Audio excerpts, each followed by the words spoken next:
Howdy, everybody. Here we are, all ready to take you down to Pine Ridge for another visit with Lum and Abner, brought to you by the makers of Horlicks, the original malted milk. First, however, let me remind you of something. Today is the first official day of spring, but don't let that calendar fool you. There's still lots of changeable weather left yet. Now, changeable weather is a common cause of colds and coughs, especially at this time of year when our resistance has been lowered by the long winter months. Well, to help ward off these spring colds, you need the good nourishment of Horlicks malted milk. Horlicks helps build up your resistance, strengthens and nourishes you. That's because it's such a wonderful source of vitamins and bodybuilding elements. For the next few weeks, you can't do anything better for that family of yours than to let them drink plenty of Horlicks malted milk. They'll love it, too. It's so delicious and invigorating. So start right away. Get a package tonight from your druggist in either natural or chocolate flavor. Keep a package on hand in your home, ready for every emergency. And now, let's see what's happening down in Pine Ridge. Well, Squire Skimp is having his troubles trying to get Lum and Abner's circus all ready for the grand opening next Saturday. In order to cut down expenses, he's been trying to persuade Lum to take over the job of putting the elephants through their tricks. And he has Abner picked out to train the lions and the tigers. As we look in on Pine Ridge today, we find Squire over in the tent that's to be used for the sideshow, just off the big top. Lum is just entering. Listen. Well, come in, Lum, come in. Howdy, Squire. Well, I've been hoping that you'd come over, Lum. I wanted to talk to you, find out what you decide to do about that job of taking charge of the elephants. Well, I don't hardly know, Squire. I've been sort of turning it over my head ever since yesterday evening. Mm-hmm. That part about being called king and sitting up there on top of that elephant in the parade with a big crown on my head and having them slaves fan me sounds awful good. Oh, yes, Lum, it's a great honor to hold that job, you know. Why, you'd be about the most looked up to man in the circus. But on the other hand, that trick they do there, where one of them picks me up in his trunk and waves me around over his head 3 or 4 times and then lays me down on the ground, and then he lays down on top of me, that don't sound so good. Oh, well, now, that ain't nothing, Lum. Why, I wouldn't worry about that a minute. Well, naturally, you wouldn't worry about it, as long as it's me the elephant's laying down on. Well, what I mean, old Lum, there ain't no cause for you to worry, neither. Why, them elephants is trained, Lum. They don't hurt you none when they lay down on you that way. Now, listen, Squire, any time something as big as an elephant lays down on you, it's going to hurt, whether he's trained or not. Yes, but now, Lum, they don't let all their weight down on you, you know. It looks like it to the folks that's watching the show, but they're trained, you know, to leave enough room underneath there to where it don't mash you none. Yeah, I know they're supposed to, but they're awful sleepy-looking critters. Be about my luck to get out there someday when they're tired, and about the time I got down under him there, he'd decide to just stretch out and take a little nap. Well, of course, Lum, if you're afraid to do it, why, there ain't no use for me to try to talk you into it. No, I don't believe there is either. But you ought to make up your mind, 'cause now if you ain't going to work the elephants, why, you better be practicing on a high trapeze act. I want to have this circus all ready to open for Saturday, you know. You mean if I don't take charge of the elephants, you still want me to work on that high trapeze, huh? Well, it looks like you'll have to, Lum. That's about the only job left, and I want you to have some part in the circus. How would it be if we just left out that trick about the elephant laying down on me? I believe I could talk myself into doing the rest of them things. Oh, no, now, Lum, we couldn't think about it. No, why, that'll be one of the best things in the show. And a circus wouldn't be a circus, you know, unless they had the elephant lay down on somebody. And they just got to do that. Oh, yes. I reckon who it was that ever got such ideas in their head to start with. Well, I don't know. They've been doing it ever since the first circus I ever saw. That's always one of their main tricks, you know. Don't reckon we could dig a sort of a little trench in the ground so I could lay down in that while the elephant's laying down on me. Well, I'm afraid, old Lum, the audience could tell that you wasn't taking no chance that way. You see, if there ain't no danger there, why, the audience wouldn't be interested at all. Yeah, that's right. Oh, yes. Reckon what it is about folks that wants to see somebody risk their lives that way. Looks like they ain't satisfied to have somebody dressed up like a king riding the elephant around. They've got to have the elephant laying down on top of him and all that stuff. Yes. Like that trapeze. I wouldn't mind cutting up all sorts of cadados if they'd let me have the trapeze down close to the ground, but they ain't satisfied with that. They want me to go clean up there in the top of the tent to do it. So if I fall out, I'll break my neck, I reckon. Well, Lum, that's the thrill they get out of coming to the circus, is watching such stuff as that. I can sort of understand how they'd enjoy seeing some folks take them chances. Somebody they got a grudge again. Somebody they'd love to see get hurt anyway. But just an out-and-out stranger to sit up there and hope he falls and hurts himself, granted, I just can't understand it. No. Well, that's the circus business for you, Lum. That's the circus business. Yeah, me and Abner ought to have stayed in the store business. Well, it's too late now, Lum. I've already invested $50 for you this morning. $50? Yeah. Squire, you ain't bought no more animals for us to feed, have you? No, Lum, but I bought something else here. It's just as important to a circus as the animals are. Come over here. I want to show it to you. Oh, yeah, I seen that thing sitting there when I come in a while ago. I wondered what that was. Well, we just had to have one of these for the parade, Lum. Yeah. Well, what is it? Well, it's what you'd call a steam calliope, but it ain't run by steam like most of them.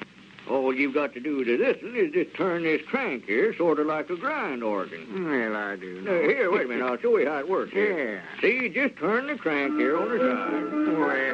Well, Granny, that's all right, Oh, yeah. Sure sounds like a circus, all right. Oh, yes. Well, it just ain't a circus without one of them. Yeah, Lord.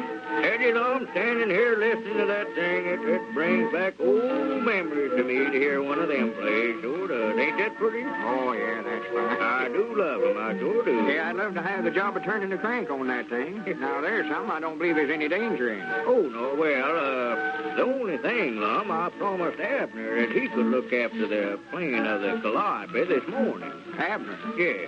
Well, for goodness sake, you might have known he'd get all the easy jobs. Things ain't no danger to. Well, now, I wouldn't say that now, Lum. Now, he's got one job. It ain't going to be so easy, being the line trainer. I can't hear you, Squire. Yeah, wait a minute. I'll turn this thing off here. Yeah, I'll quit there. Well, I'd love to play that a little more. I could listen to him all day. You say Abner's going to be the line trainer? Yes. He's going to train the line, Lum. Go right in there and then do the line. I don't believe you'll ever talk him into doing that, Squire.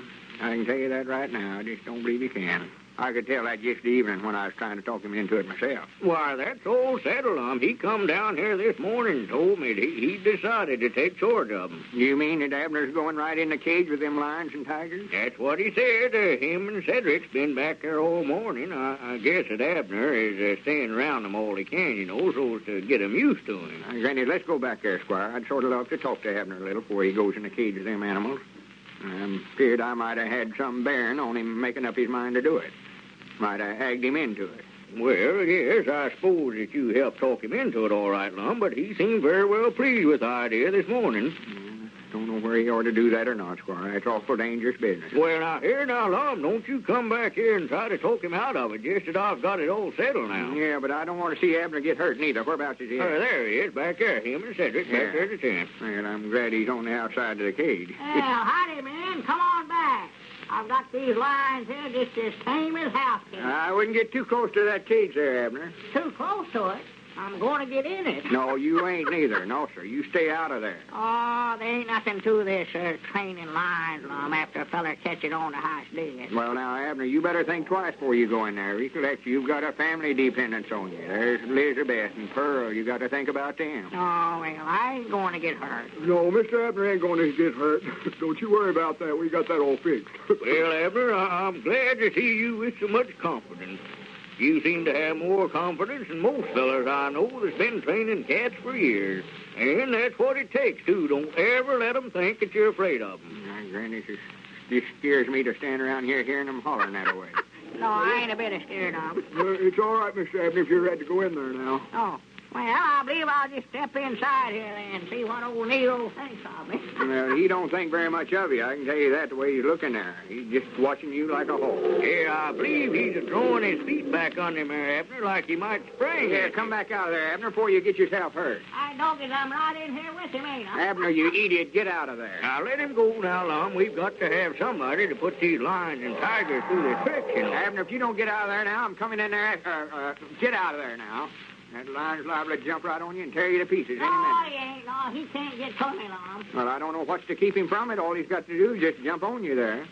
Well, you see, Mr. Lum, we've got a plate glass partition in there betwixt him and the lion. Oh, Cedric, what'd you tell him for? Got a glass what? Yeah, come here and I'll show you, Lum. You see there, that glass partition goes clean across there. Body can't see it unless it gets right up here close to the cage and looks good. I don't, it ain't that a slick, son? Well, for the great I am. Well, Abner, that's one of the neatest tricks that I ever saw in the circus business. One ever. That ain't the business. Now, if I could figure out something like that on that elephant deal, I grannies, we'd have this thing all settled. Well, sir, I just had this idea last night. So me and Cedric come over here right early this morning and taken the measurements of the cage and went into the county seat and bought a piece of glass for it. Well, that feller never would know it was there unless he got right up to the cage this way. Yeah, well, we can handle that all right, Lum. See, when Abner gets in the cage to put the cats through their tricks, the cage will be clear out in the middle of the tent there. There won't be anybody within 50 feet. Look out, Mr. Abner. Better not get too close to the glass there. He might jump out. Look out there, Abner. He's switching his tail. Look out, look out.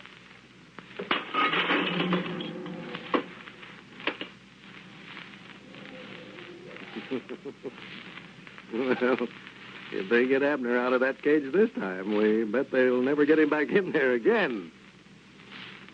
And now, in the minute that we have left, I want to tell you the results of a recent test of the Horlick Weight Control Plan. This plan, as you probably know, consists of substituting a glass full of Horlick's malted milk in place of your regular luncheon. Well, here's what the test showed. In a period of only 3 weeks, most of the 50 overweight women who tried the plan lost an average of 3 pounds, 10 ounces each. All they did was to drink a good glass of Horlicks daily for lunch. They found that the plan had no ill effects on their health. A lot of them even said their health had improved.